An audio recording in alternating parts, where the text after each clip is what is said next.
आज का question number है 72 नंबर क्वेश्चन क्या बोल रहा है। इन एन इलेक्ट्रोमैग्नेट मतलब इलेक्ट्रिक के द्वारा जिसे हम मैग्नेट बनाते हैं, मतलब इलेक्ट्रिक प्रदान करके किसी कोर पे क्या करते हैं हम। जैसे इलेक्ट्रोमैग्नेट का सबसे अच्छा एग्जांपल क्या है, सोलेनॉइड है। क्या करते हैं, एक कोर ले लेते हैं, सॉफ्ट आयरन कोर, और उस पर हम क्या करते हैं, कॉयल वाइंडिंग करके इसको हम सप्लाई देके इसमें करंट फ्लो करवाते हैं, जैसे हमारा क्या करते हैं इलेक्ट्रिक सप्लाई करके हम मैग्नेट बनाते हैं, उसी को हम बोलते हैं क्या, इलेक्ट्रोमैग्नेट। ठीक है। The flux density at saturation should be, तो बोलता है कि इलेक्ट्रोमैग्नेट में फ्लक्स डेंसिटी सैचुरेशन पर क्या होना चाहिए। तो फ्लक्स डेंसिटी सैचुरेशन क्या होना चाहिए, तो जितना हमारा फ्लक्स डेंसिटी होगा, यहाँ पर देखो जितना इसमें क्या बनेगा, हमारा बी बनेगा, इस कॉयल में फ्लक्स बनेगा, मतलब per unit area flux density का फॉर्मूला क्या होता है, फाई बाय एरिया, तो यही न होता है। तो पर यूनिट एरिया जितना फ्लक्स लिंक होगा कॉयल में उतना ज़्यादा हमारा क्या होगा, कोर ज़्यादा मैग्नेटाइजिंग होगा, इलेक्ट्रोमैग्नेट उतना स्ट्रॉन्ग बनेगा नहीं स्ट्रॉन्ग। तो हमारा बी का वैल्यू क्या होना चाहिए, ज़्यादा होना चाहिए ना। तो हमारा यहाँ पर क्या हो जाएगा, ऑप्शन आपका 1 हो जाएगा, राइट। क्या होना चाहिए, हाई होना चाहिए, किसका वैल्यू, तो फ्लक्स डेंसिटी का वैल्यू क्या होना चाहिए, हाई होना चाहिए। समझ गए होंगे, क्योंकि इससे हमारा जो मैग्नेट होगा वो कैसा बनेगा, हाई होगा। तो इससे हमारा फ्लक्स डेंसिटी हमारा हाई होगा, तो इससे हमारा जो मैग्नेट बनेगा, मैग्नेट विल बी स्ट्रॉन्ग। कैसा मैग्नेट बनेगा, स्ट्रॉन्ग मैग्नेट बनेगा। ठीक, समझ में आया होगा आप लोग को। चलिए नेक्स्ट क्वेश्चन, तो यहाँ से ऑप्शन 1 हो गया, राइट। अब हम क्वेश्चन नंबर आ गए हैं 73 पर। 73 नंबर क्वेश्चन, इस तरह का क्वेश्चन देखो, परमानेंट मैग्नेट से बहुत सारा इस चैप्टर में क्या हुआ, रिपीट हुआ है। तो ये तो आप याद भी हो गया होगा। जैसे परमानेंट मैग्नेट शुड हैव, बोल रहा है कि एक परमानेंट मैग्नेट में क्या होना जरूरी है। तो बता दो, परमानेंट मैग्नेट का अगर हम हिस्टैरिसीस लूप खींचे बी और एच के बीच में कर्व, तो देखोगे परमानेंट मैग्नेट का कुछ कर्व इस तरह से बनता है, इस तरह से बनता है। मतलब ये जो लूप है, एरिया जो है हिस्टैरिसीस लूप का जो एरिया है वो क्या होता है, मोर होता है, मतलब ज़्यादा होता है। तो ज़्यादा होता है तो क्यों होता है ज़्यादा, क्योंकि हमको मैग्नेट में यहाँ पूछ रहा है कि लो रिमिनेंस, जीरो रिमिनेंस या हाई, तो हमको ऑप्शन होगा हाई रिमिनेंस रखना चाहिए। हाई रिमिनेंस रखने का मतलब क्या है, ये वैल्यू पूछ रहा है आपसे कि यहाँ पर मैं इंक बदलता हूँ, यहाँ पर एच का मान 0 हो जाए, और ये जो वैल्यू है ना, ये वैल्यू ये वाला यहाँ पर बी है, ये वैल्यू क्या हो, ज़्यादा हो। तो ये आपको इतना क्षेत्र क्या बता रहा है, रिमिनेंस बता। रिमिनेंस का मतलब क्या हो गया, रिमिनेंस मतलब बोल सकते हो म्यूचुअल फ्लक्स का वैल्यू क्या होना चाहिए, हाई होना चाहिए। इससे क्यों होना चाहिए हाई, क्योंकि परमानेंट मैग्नेट को डीमैग्नेटाइज करने के लिए जो मैग्नेटाइजिंग फोर्स है वो हमको ज़्यादा जरूरी है नेगेटिव वैल्यू में, इसलिए परमानेंट मैग्नेट में हमको एक स्ट्रॉन्ग मैग्नेट बनाता है। तो इसके लिए हमको रिमिनेंस का वैल्यू क्या चाहिए, हाई चाहिए। ठीक है, तो इसके लिए हाई इसलिए चाहिए, रीजन भी लिखा देता हूँ मैं कि रिमिनेंस का वैल्यू हाई चाहिए।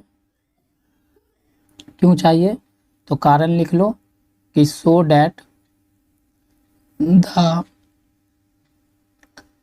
मैग्नेट इज स्ट्रॉन्ग, मैग्नेट कैसा हो हमारा, स्ट्रॉन्ग हो, इसीलिए। चलिए नेक्स्ट क्वेश्चन पर, समझ में आया होगा, इसका ऑप्शन हो जाएगा राइट 2। अब क्वेश्चन नंबर हमारा 74 है। 74 नंबर क्वेश्चन देखा जाए तो बहुत हल्का सा है। इन प्रैक्टिकल मैग्नेटिक सर्किट, कोई भी मैग्नेटिक सर्किट है, मान लो ये हमारा एक कोर बना लिए, इसमें हम सप्लाई दे दिए, ठीक है, करंट का सप्लाई दे दिए, वोल्टेज दे दिए, तो करंट फ्लो होने लगा। ये नंबर ऑफ टर्न्स है, तो यहाँ पर क्या होता है, फ्लक्स, ये आपका एक मैग्नेटिक कोर है, ठीक है। तो मैग्नेटिक कोर में क्या हो, इंड्यूस हो जाएगा आपका फ्लक्स, इंड्यूस होता है। तो यही हमारा क्या बना, यही आपका बना एक मैग्नेटिक सर्किट बना, मैग्नेटिक सर्किट का ये आपका फिगर बना, ठीक है। तो बोलता है कि इसमें एयर गैप की क्या महत्वपूर्ण है। तो एयर गैप जो यहाँ से मैं मान लो काट देता हूँ, थोड़ा सा मैं यहाँ से एयर गैप मतलब मैं यहाँ से हटा दूँ कोड, तो ये ऐसे हो गया, ये हो गया, यही आपका क्या कहला रहा है, इतना स्पेस क्या कहला रहा है आपका एयर गैप।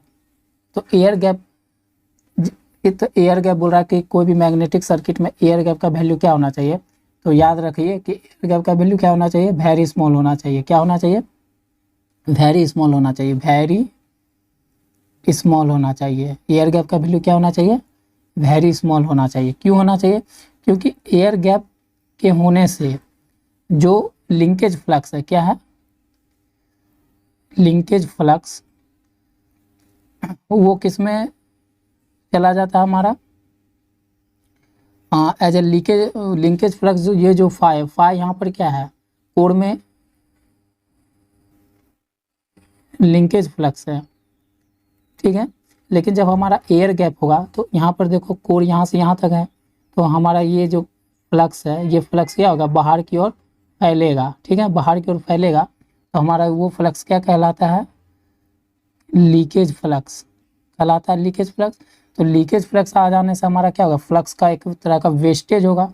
तो वेस्टेज रोकने के लिए हमारा जो मैग्नेटिक सर्किट है उसमें एयर गैप का मान क्या होना चाहिए, कम से कम हो, क्या रखे, कम से कम, कि हमारा लीकेज फ्लक्स ना के बराबर हो, ठीक है। तो इसलिए हमारा यहाँ से समझ में आया होगा कि मैग्नेटिक सर्किट में एयर गैप का मान कितना होना चाहिए, बहुत ही स्मॉल होना चाहिए। तो ऑप्शन आपका राइट हो जाएगा, क्या, ऑप्शन आपका राइट हो जाएगा 1, ठीक है, समझ में आया होगा। चलिए नेक्स्ट क्वेश्चन। अब हमसे क्वेश्चन नंबर पूछा है 75 नंबर क्वेश्चन तो एकदम रिमेंबर पॉइंट की तरह है। The minimum relative permeability of a material will be, बोलता है कि मिनिमम रिलेटिव परमेबिलिटी का कोई भी मटेरियल हो उसका रिलेटिव परमेबिलिटी का वैल्यू मिनिमम कितना होना चाहिए। तो हमको याद है कितना होना चाहिए, लेस देन 1 होना चाहिए। जो वैल्यू होना चाहिए किसका, वैल्यू ऑफ रिलेटिव परमेबिलिटी का, वो 1 से क्या होना चाहिए, स्लाइटली लेस होना चाहिए, स्लाइटली लेस देन 1 होना चाहिए। तो ऑप्शन आपका क्या हो जाएगा, राइट, ऑप्शन आपका यहाँ से राइट हो गया 2, ठीक है। अब हम लोग क्वेश्चन नंबर कितना पढ़ा गया, 76 नंबर पर। 76 नंबर क्वेश्चन क्या बोलता है, the relative permeability of the rectangular core. एक रेक्टेंगुलर कोर आपको फिगर 8.26 में दिख रहा है, एक रेक्टेंगुलर कोर, उसमें आपको रिलेटिव परमेबिलिटी मतलब न्यू आर का वैल्यू दिया हुआ है कितना, 750, 750 दिया हुआ है मान, ठीक है। What is the flux density, तो इसमें बताना है आपको फ्लक्स डेंसिटी का इन मतलब ऐसा यूनिट टेस्ला में बताना है, फ्लक्स डेंसिटी का मान बताना है, इस कोड में बताना है, किस में बताना है, कोड में। ध्यान देने वाली बात है, यहाँ कोड हाईलाइट कर रहा हूँ मैं, यहाँ कोड पे, कोड में बताना है कि फ्लक्स डेंसिटी कितना प्रोड्यूस होगा, ठीक है।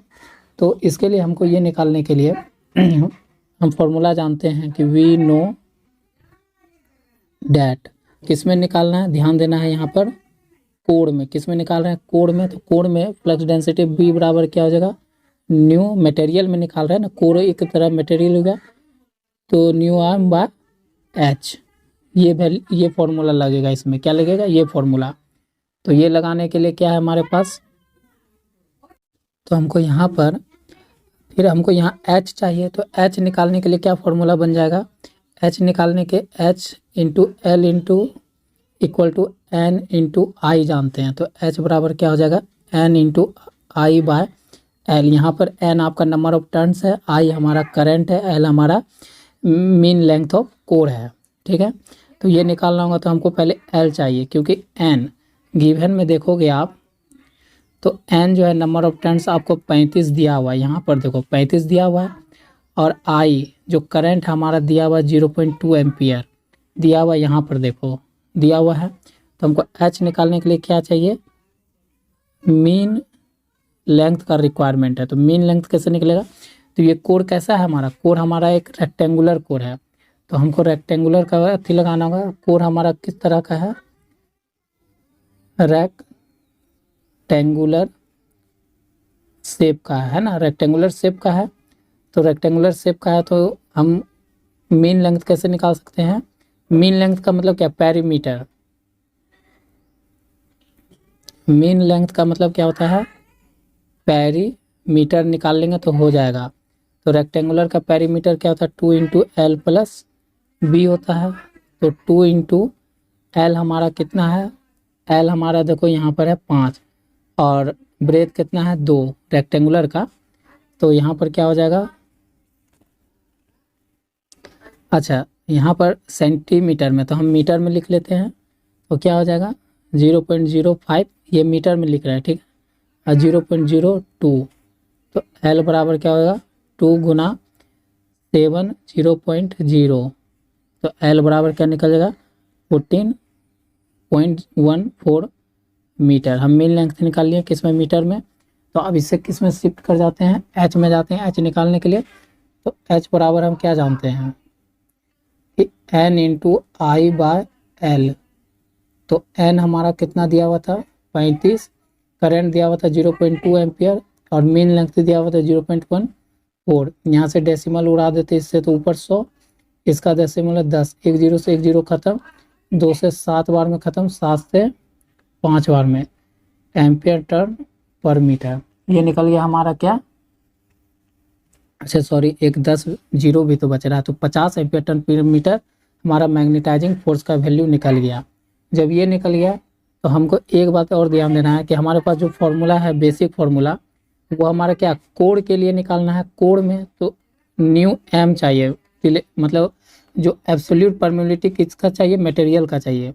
तो मटेरियल का निकालने के लिए क्या है, हम क्या जानते हैं कि न्यू एम बराबर होता है हमारा mu naught by mu R. तो न्यू एम निकलेगा यहाँ से, ये मटेरियल का रिलेटिव परमेबिलिटी है, ठीक है। तो इसका मान तो एब्सोल्यूट परमेबिलिटी का मान होता है 4 पाई इंटू 10⁻⁻7 गुना और न्यू आर का मान कितना हो जाएगा, आपको दिया हुआ है कितना, न्यू आर का मान आपको दिया हुआ है देखो 750, कितना 750। तो न्यू एम निकल जाएगा कितना, इसको गुना करोगे ना, ये टोटल गुना करो तो कितना हो जाएगा, 4 से इसको और इसको गुना करते 4 को, तो 0 20 हाथ में 2 28 30 गुना 3.14 गुना 10⁻⁻7।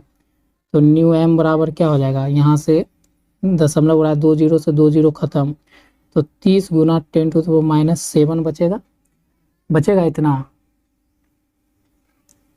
और इधर से 3.14 भी तो बचेगा।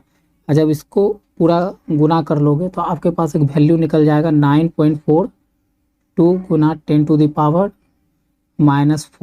ठीक है। इसका क्या होता है, वेबर पर एम्पियर टर्न मीटर।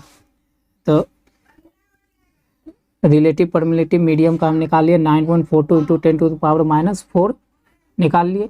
अब हमको बस फॉर्मूला में शिफ्ट कर जाना है। फॉर्मूला हमारा क्या था, मैग्नेटिक फ्लक्स डेंसिटी का, कि न्यू एम इंटू एच।